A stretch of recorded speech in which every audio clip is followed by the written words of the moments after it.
اگر یہ جو اسلامی طریقہ ہے اس اسلامی طریقے پر بچوں کی تربیت کی ذمہ داری باپ پر یا بچوں کے وارث پر ہو تو اس وقت ہمیں 100 مرتبہ سوچنا پڑے گا طلاق دیتے ہوئے.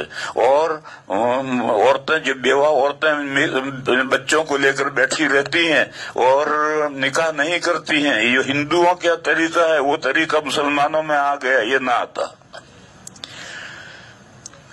پھر بہرحال میں نے درمیان میں ایک مضمون سمجھایا، غیر مسلم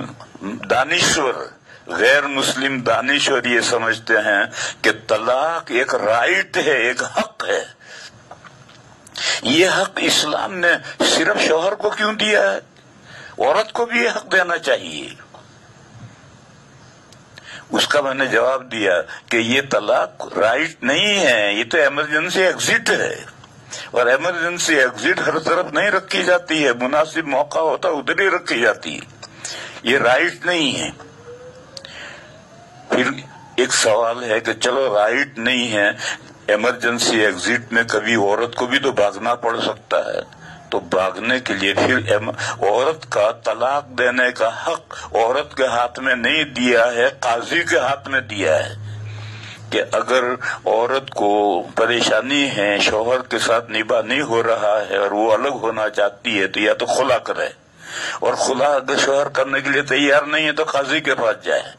پھر قاضی اگر دیکھے گا کہ عذر معقول ہے تو قاضی شوہر کو حکم دے گا اور اس کو طلاق دینی پڑے گی. بہرحال عورت کو بھی عورت کا اختیار عورت کے ہاتھ میں نہیں دیا بلکہ وہ قاضی کے ہاتھ میں دیا ہے، اور قاضی کی ثواب بھی پورا ہے. میں ایک حدیث بیان کروں. 2 میاں بیوی حضرت ربیع اور ان کے شوہر حضرت ثابت، ان کے درمیان میں رات میں کوئی جھگڑا ہوا اور شوہر نے بیوی کو مارا. خیر بات رات گزر گئی، صبح فجر کی نماز پڑھنے کے لیے دونوں گئے مسجد نبوی میں. تو نبی پاک صلی اللہ علیہ وسلم جس گھر میں سے رات گزاری ہے اور وہاں سے نکل کر نماز پڑھانے کے لیے آتے تھے تو نماز پڑھا کر کے بھی اسی گھر میں تشریف لے آتے تھے. تو جب حضور نے نماز فجر کی پڑھا دی اور اس گھر میں جانے لگے تو دروازے پر اندھیرے میں ایک شخص کھڑا ہے. اس وقت بتی نہیں جلتی تھی، تو ایک شخص کھڑا ہے. تو حضور نے پوچھا کون؟ تو اس نے کہا کہ یا رسول اللہ میں سہلا ہوں. کیا بات ہے؟ اس نے کہا یا رسول اللہ لا انا والا ثابت، میں ثابت کے ساتھ نہیں رہنا چاہتی ہوں. تو حضور نے پوچھا بھئی بلاؤ ثابت کو. وہ بھی نماز پڑھنے کے لیے، میاں بھی دونوں ساتھ میں نماز پڑھنے آئے ہیں. ان کو بلایا، وہ آ کر کھڑے ہوئے. تمہاری بیوی کیا کہتی ہے؟ میں ان کے تمہارے ساتھ نہیں رہنا چاہتے. تو انہوں نے یہ کہا کہ یا رسول اللہ میں نے ان کو مہر میں ایک کھجور کا باغ دیا.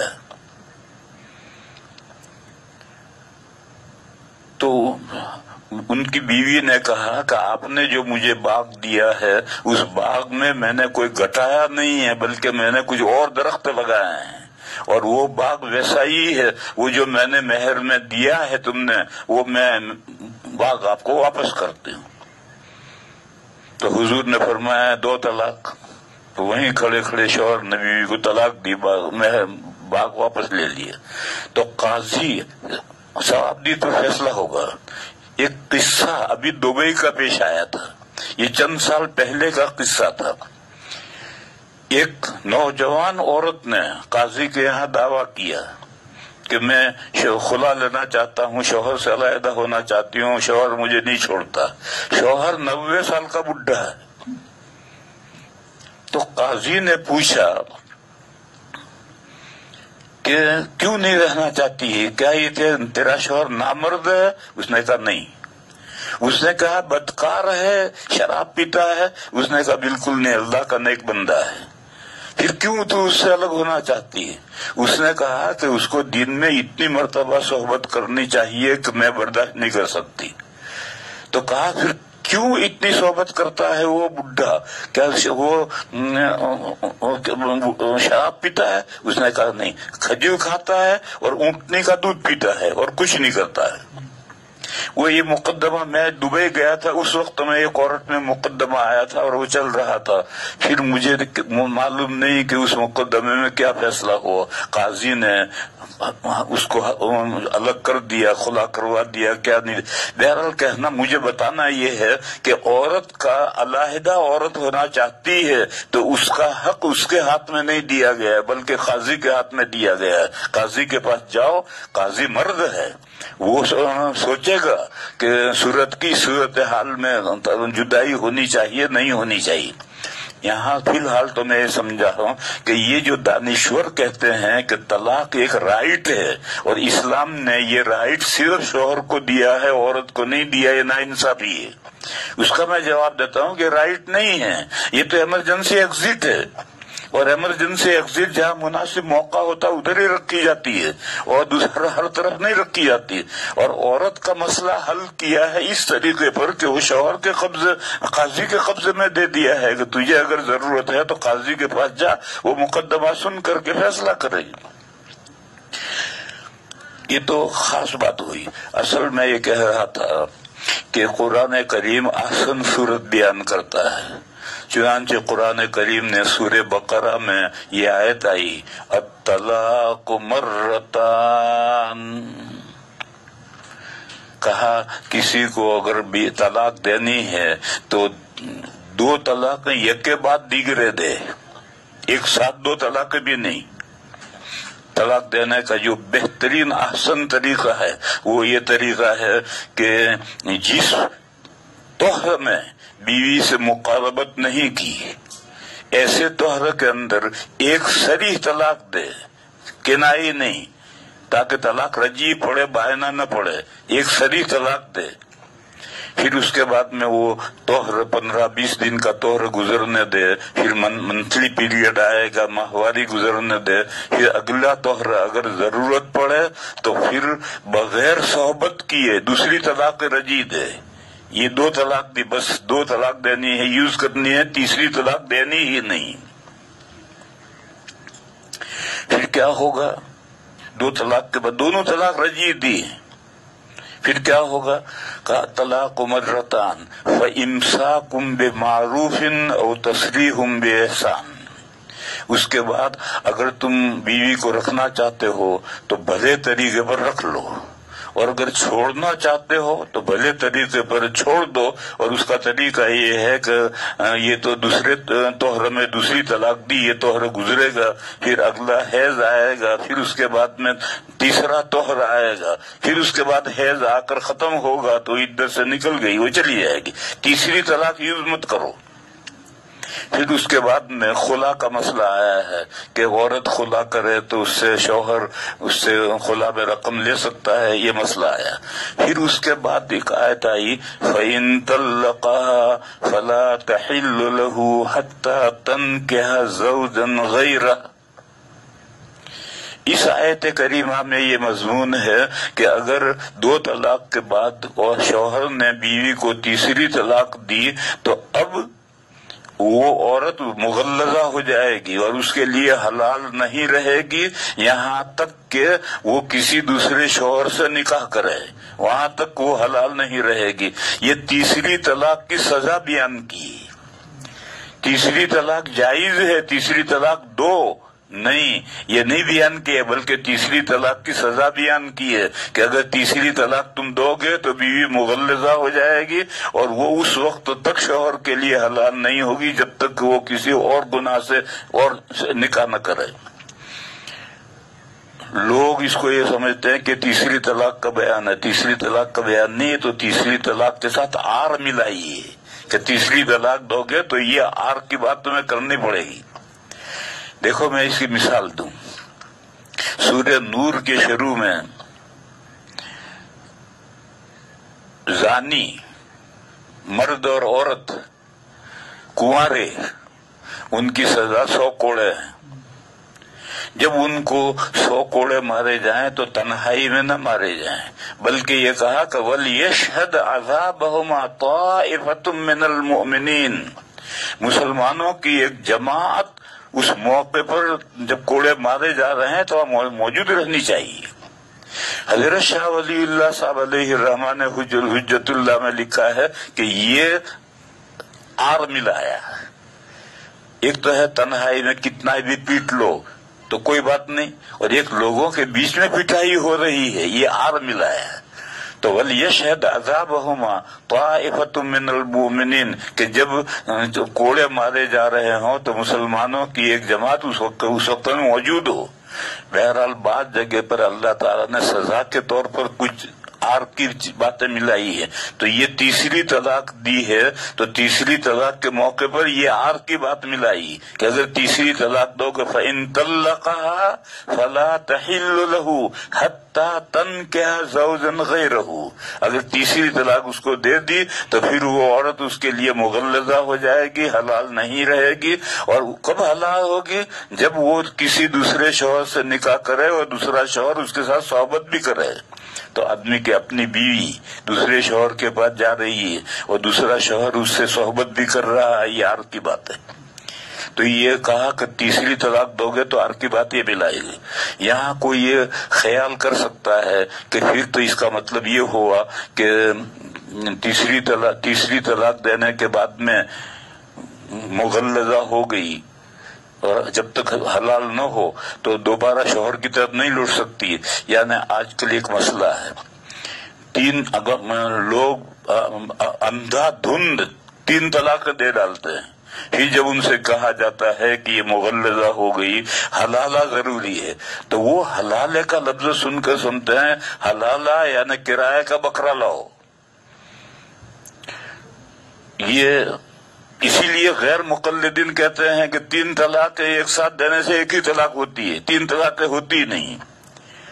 یہ پوری صحابہ کے اجماع کے خلاف ان کا قول ہے، کیونکہ وہ تو حدیث مانتے، سنت نہیں مانتے اور اجماع امت کو بھی نہیں مانتے، صحابہ کا اجماع بھی نہیں مانتے، خلفائے راشدین کے زمانے میں جو باتیں طے ہوئی وہ بھی نہیں مانتے۔ وہ کہتے ہیں کوئی طلاق ہوئی نہیں، یا کہتے ہیں ایک طلاق ہوئی۔ یہ جو کیوں کہتے ہیں، وہ کہتے ہیں وہ حلالہ تو لعنت کا سبب ہے، اس کو حلالہ کا ذکر کیا؟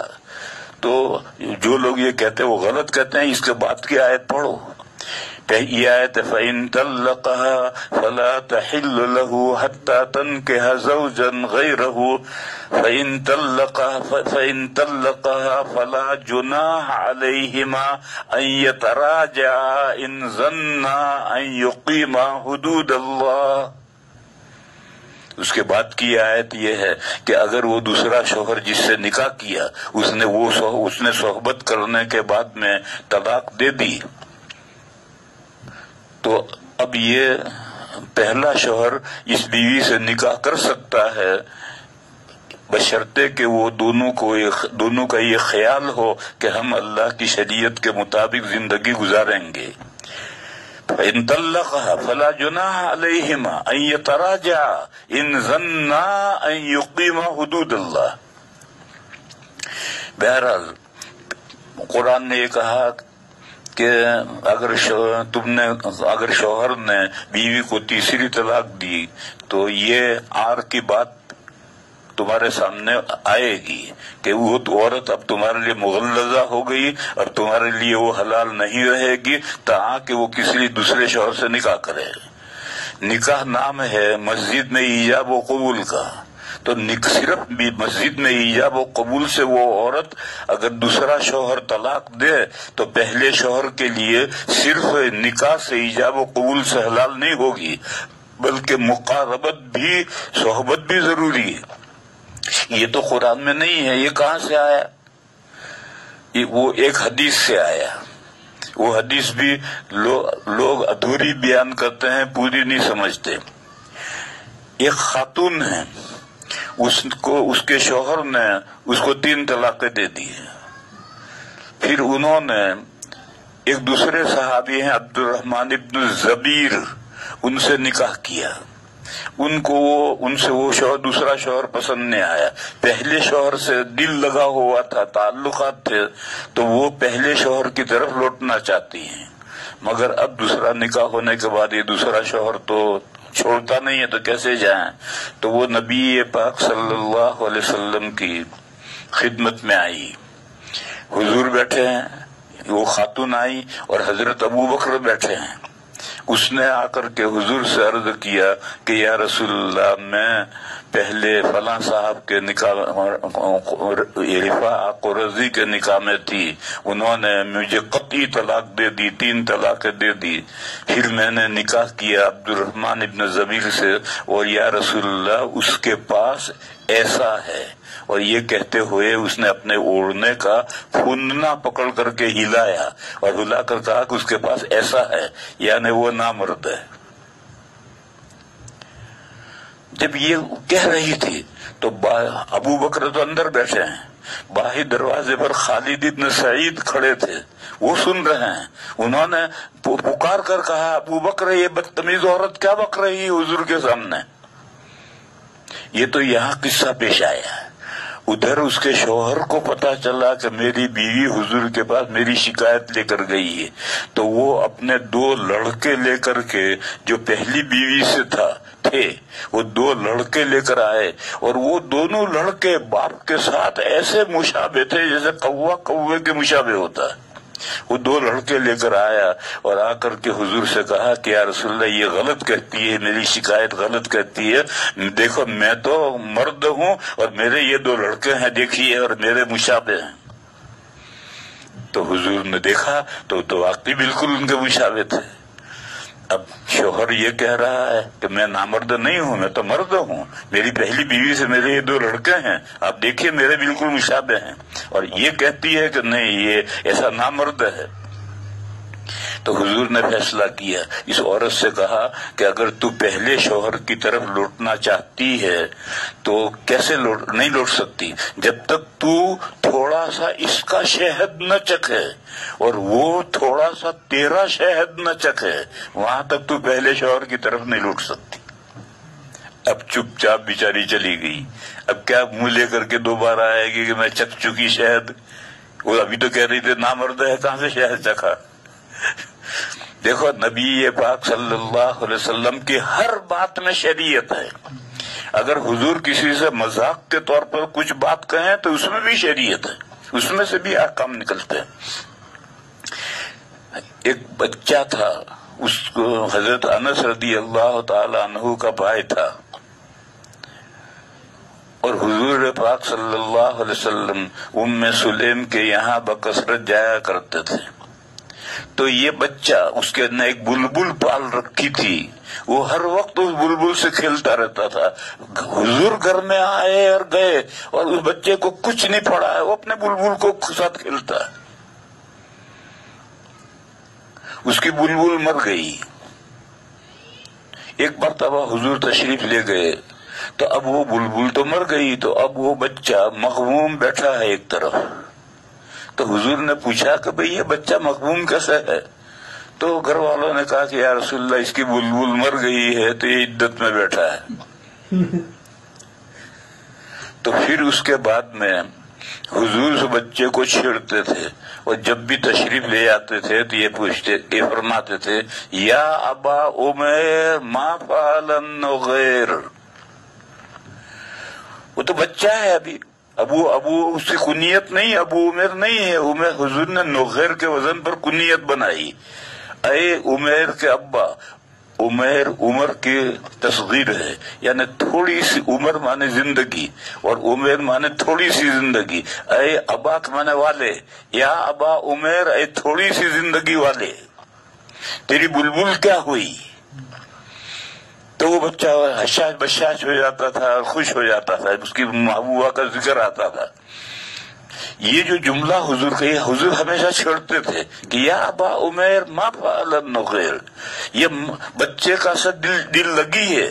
علماء نے اس جملے میں سے 100 مسئلے نکالے ہیں.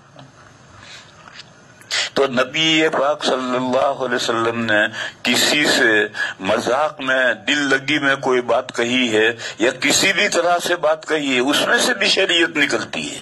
تو اب اس عورت کو ٹلایا ہے، اس عورت کو ٹلایا ہے جو شوہر کی شکایت لے کر آئی، سے ٹلایا. اور ٹلانے کے لیے فرمایا کہ تو جب یہ بات کہتی ہے تو اب تو پہلے شوہر کی طرف کیسے لوٹے گی؟ جب تک تو اس کا تھوڑا شہد نہ چکھے اور وہ تیرا تھوڑا شہد نہ چکھے وہاں تک تو پہلے شوہر کی طرف نہیں لوٹ سکتی۔ یہ جو حضور نے اس کو ٹلانے کے لیے فرمایا، اس میں سے بھی مسئلہ نکلا کہ جب دوسرا شوہر اسے نکاح کرے گا تو نکاح کرتے ہی وہ پہلے شوہر کے لیے حلال نہیں ہوگی، اور جب تک کہ وہ دوسرا شوہر اسے صحبت بھی کرے، اور صحبت بھی تھوڑا سا شہد، پوری صحبت ضروری نہیں ہے، غیبوبت حشفہ کی حد تک صحبت ہو گئی تو حلت ہو جائے گی۔ بہرحال میں کہہ یہ رہا تھا کہ اس آیت کے بعد پھر دوسری آیت ہے، اس دوسری آیت میں ایک وہم کو دور کیا ہے کہ یہ جو آر ملایا ہے کہ جب تک دوسرے شوہر سے نکاح نہ کرے وہاں تک حلال نہیں ہے، اس سے کوئی یہ سمجھے کہ دوسرے شوہر سے نکاح کیا، آر ملا لیا اور اس نے صحبت کر کے طلاق دے دی تو اب وہ پہلے شوہر کے لیے حلال ہوئی یا نہیں ہوئی، تو اس کا ذکر اگلی آیت میں ہے کہ پہلے شوہر کے لیے حلال ہے بشرطے کہ میاں بیوی دونوں یہ سمجھتے ہوں کہ ہم اللہ کے حکم کے مطابق زندگی گزاریں گے۔ اس لیے اگلی آیت اسی لیے آئی ہے، اگر وہ اگلی آیت نہ آتی تو شاید یہ آدمی سمجھتا کہ بس یہ حرام ہو گئی اگر جب تک دوسری نکاح سے نہ کرے، لیکن دوسری سے نکاح کرنے کے بعد وہ مر جائے یا طلاق دے دے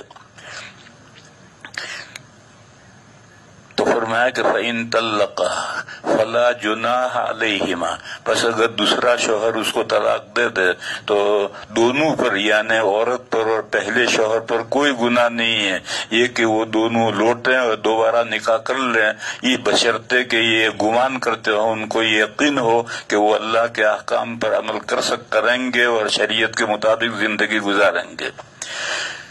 یہ تو بات آگے بڑھ گئی، اصل تو میں یہ بتا رہا تھا کہ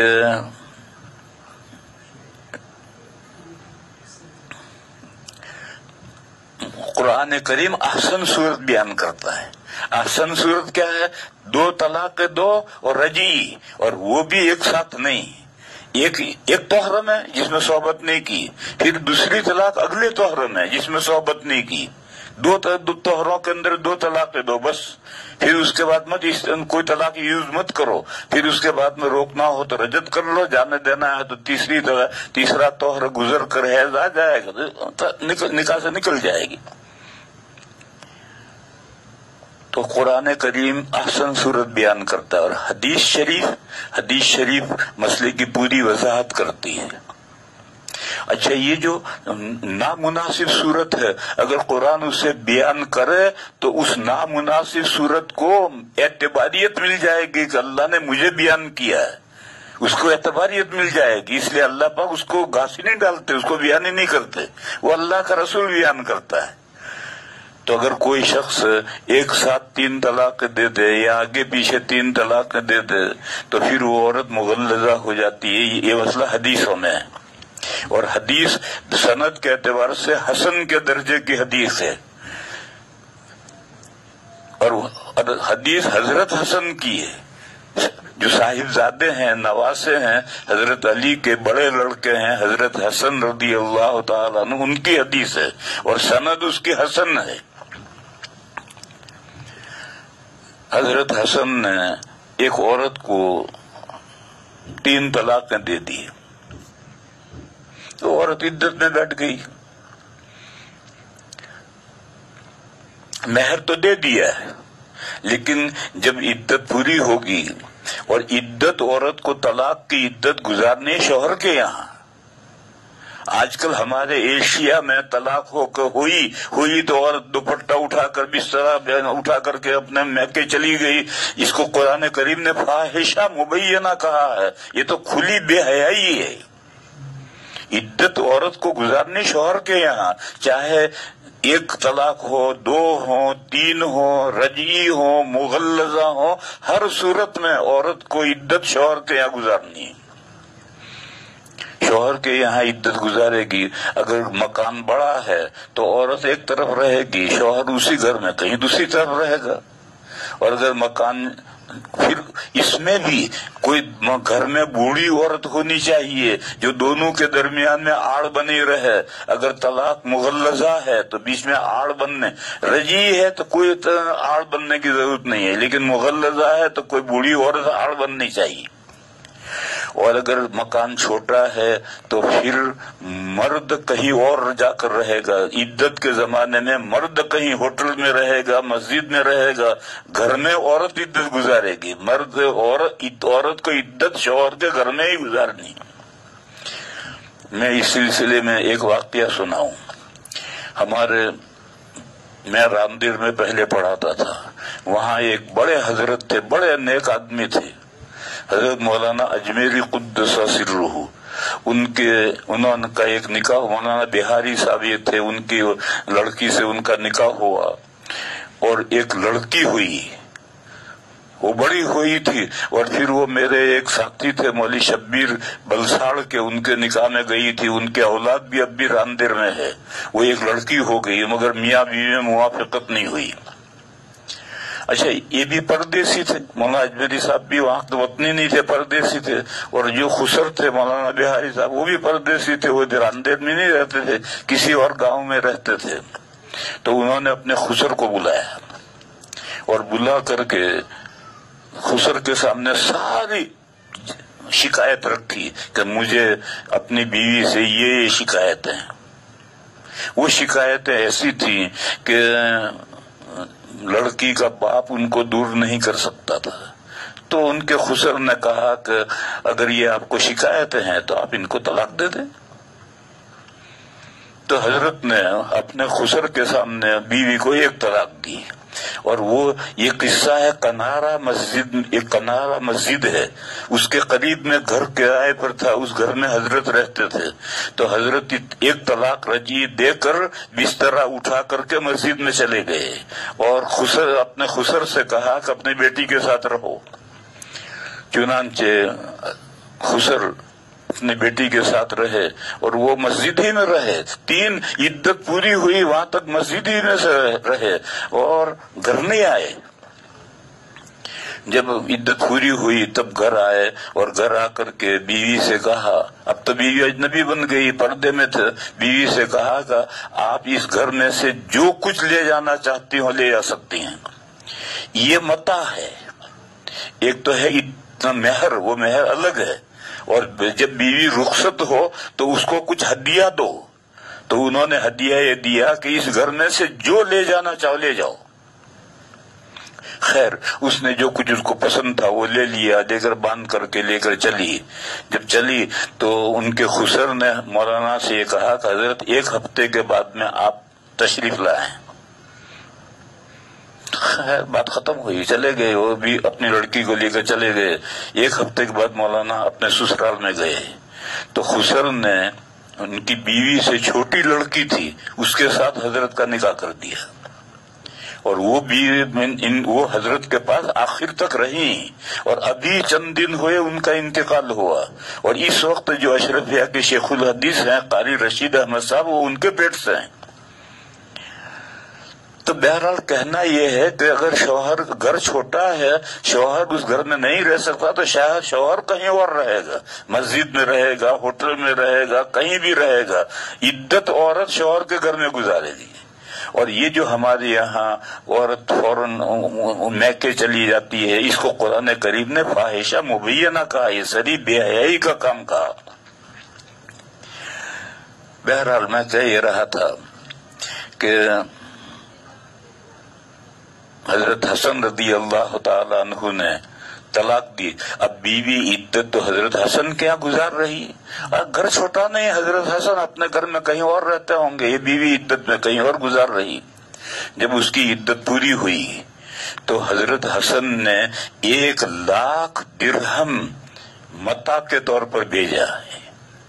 1,00,000 معمولی رقم نہیں, آج کا 1,00,000 نہیں, آج تو بچوں کے پاس بھی 1,00,000 ہوتے ہیں. اس زمانے میں لکھ پتی جب محاورہ تھا, اس زمانے کا 1,00,000 ہیں.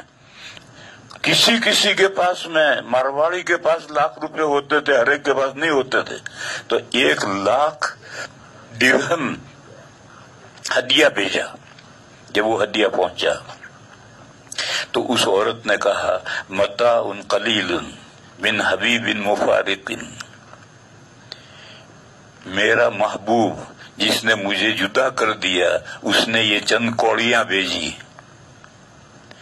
متاع قلیل من حبیب مفارق، وہ محبوب جس نے مجھے جدا کر دیا، اس نے چند کوڑیاں مجھے میرے پاس بھیجی ہیں۔ اس کا یہ کتنا محبت بھرا جملہ ہے۔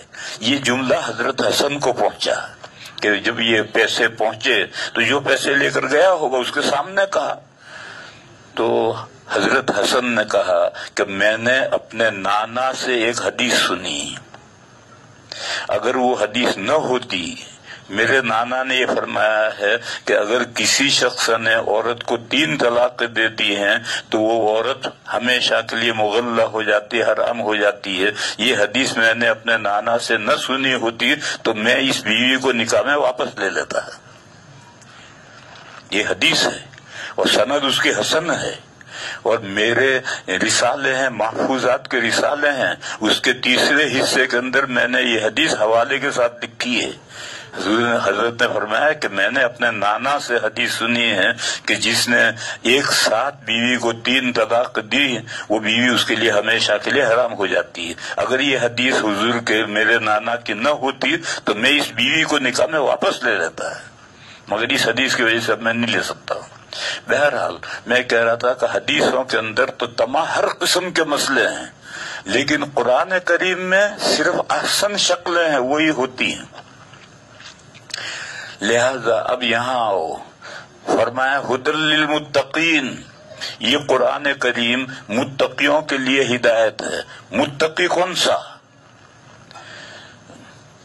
ایک تو ادنا درجے کا متقی جو کفر و شرک سے بچ گیا، جس نے لا الہ الا اللہ محمد الرسول اللہ پڑھ لیا، جس نے اللہ کی توحید کا اقرار کر لیا، اللہ کے رسول کی رسالت کو مان لیا، آخرت کو مان لیا۔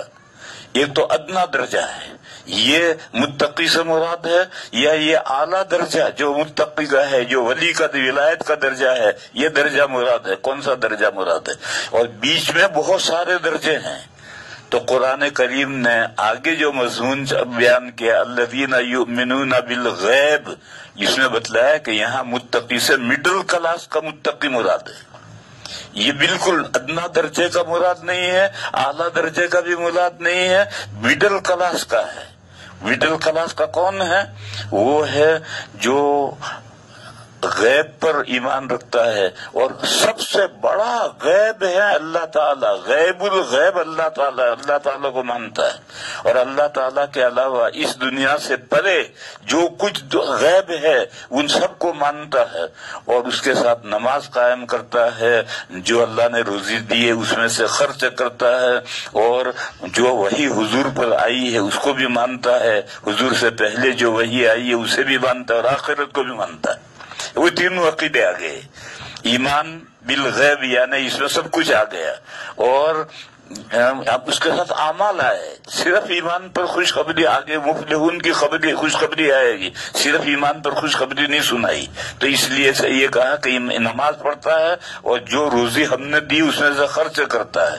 پھر دوسری بات بتائی کہ والذین یؤمنون بما انزل الیک وما انزل من قبلک وبالآخرۃ ھم یوقنون، رسالت پر۔ اور ایک حضور ہی کو نہیں، ماضی میں جتنے رسول گزرے ہیں سب رسولوں کو مانتا ہے، اور حضور کو ہی مانتا ہے۔ یہ اس کی تفصیل کروں گا جب میں آگے۔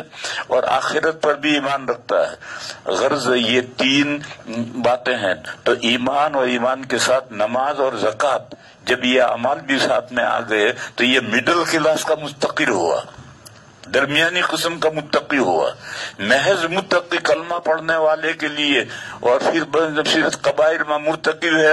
اور دیکھو میرے بھائیوں اور میری بہنوں، یہ فرائض کو ادا نہ کرنا یہ کبیرہ گناہ ہے۔ جان بوجھ کر نماز چھوڑ دینا کبیرہ گناہ ہے۔ حدیث میں ہے کہ من ترک الصلاۃ متعمدا فقد کفر، بالقصد جو نماز نہیں پڑھے گا، یہ تو سوتا رہ گیا، بھول گیا، وہ الگ بات ہے۔ یہ بالقصد نماز نہیں پڑھ رہا تو وہ بالیقین اس نے دین کا انکار کر دیا۔ وہ دین کا اگر دین کو مانتا ہوتا تو وہ کیوں نماز نہیں پڑھتا اسے؟ اسی طرح سے جو شخص زکوٰۃ نہیں دیتا ہے، اور جو شخص حج نہیں کرتا ہے، جو شخص روزہ نہیں رکھتا ہے، یہ سب فرائض کا جو انکار کرتا ہے، یہ ان کا ترک کرنا یہ کبیرہ گناہ ہے۔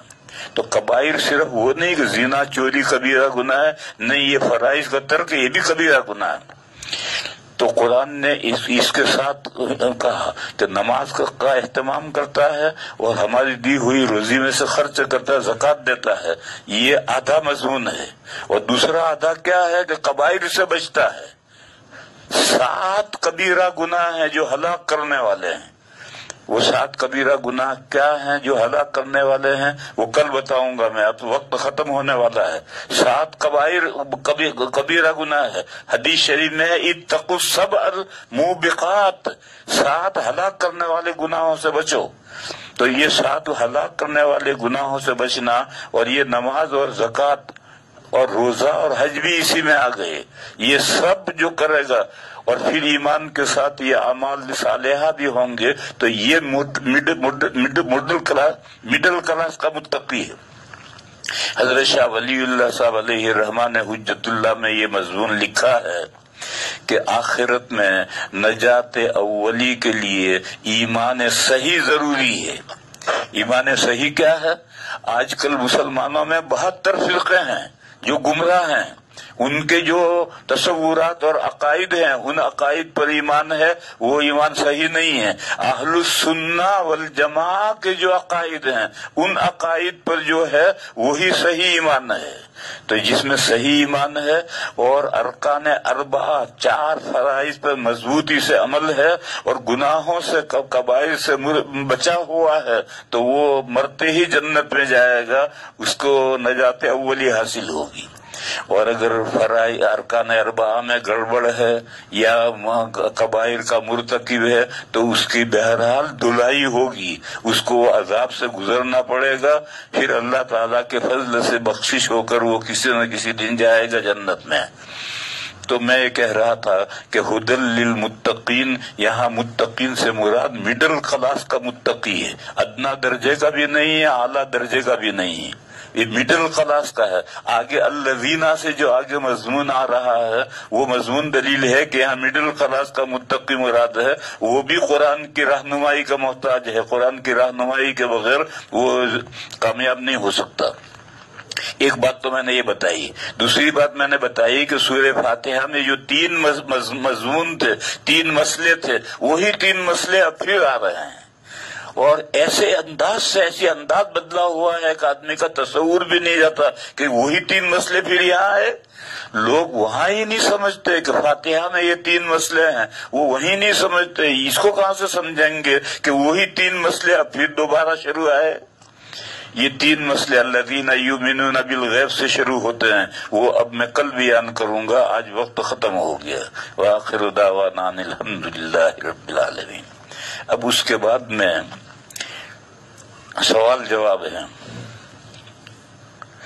ایک سوال ہے پرانے سونے کی قیمت اور ہے، پرانے سونے کی قیمت اور ہے۔ پرانا سونا کیسے ہوتا ہے؟ سونا کوئی پرانا تھوڑی ہوتا ہے، زیور بنا ہوا ہے، 50 سال پہلے کا زیور بنا ہوا ہے، تو یوں وہ پرانا سونا اسے کہہ رہا ہے، باقی سونا کہیں پرانا نیا نہیں ہوتا۔ پرانے سونے کی قیمت اور ہے، اور اگر ہم نیا سونا خریدتے ہیں تو اس کی قیمت زیادہ ہے۔ اس کی وجہ کیا ہوتی ہے کہ جو نیا سونا ہوتا ہے وہ 18 کیرٹ کا ہوتا ہے، اور یہ جو زیور ہے وہ اس کا کیرٹ جو ہے 24 کیرٹ کا، 28 کیرٹ کا ایسا ہوتا ہے۔ جیسے اے سی چلاتے ہیں تو 17 نمبر پر تیز اے سی چلتی ہے، پھر جو آگے بڑھتا جائے گا اے سی ہلکی ہوتی جائے گی، 28 30 پر جا کر تو برائے نام اے سی رہ جائے گی۔ اسی طرح سے اس کے کیرٹ جو ہیں 18 کیرٹ، یہ تو اعلیٰ درجے کا سونا ہے۔ پھر اس کے بعد جو کیرٹ آگے بڑھیں گے، وہ کیرٹ کیوں آگے بڑھیں گے؟ سونے کا جب زیور بناتے ہیں تو اس میں دوسری دھات ملانی پڑتی ہے، اس کو کھوٹ کہتے ہیں، کھوٹ ملانا پڑتا ہے۔ وہ کھوٹ نہیں ہے، وہ دوسری دھات ہے، کیونکہ سونا اتنا نرم ہوتا ہے کہ وہ تو یوں دبانے سے سکڑ جائے گا، تو دوسری دھات تانبا پیتل اس میں ملاتے ہیں تو اب وہ زیور کڑک ہو جاتا ہے۔ تو وہ دوسری دھات ملنے کی وجہ سے اس کا کیرٹ کم ہو جاتا ہے، 18 کے بجائے 25 کیرٹ کا سونا ہو گیا، 28 کیرٹ کا سونا ہو گیا، تو اب قیمت کم ہو گئی۔